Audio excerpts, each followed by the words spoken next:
Mes bien chers frères, voici revenus les jours plus spécialement marqués par les mystères qui ont renouvelé les hommes, les jours qui précèdent immédiatement la fête de Pâques.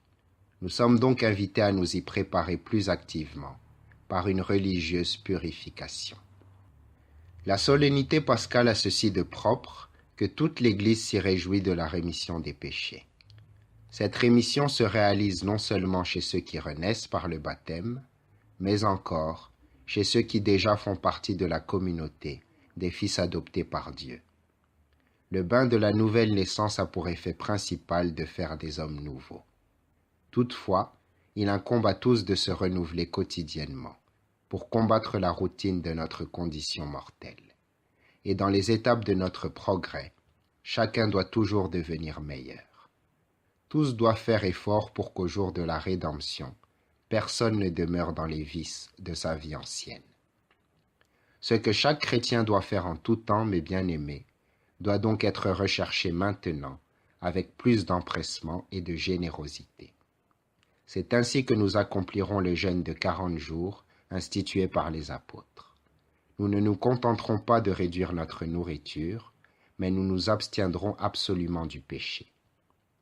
Rien n'est plus profitable que de joindre au jeûne spirituel et religieux la pratique de l'aumône.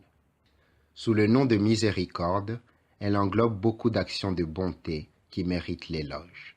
Et c'est ainsi que les âmes de tous les croyants peuvent se rejoindre dans un même mérite, malgré l'inégalité de leurs ressources. En effet, l'amour que l'on doit avoir tout ensemble pour Dieu et pour le prochain n'est jamais entravé par de tels obstacles que ce désir du bien ne soit librement à disposition.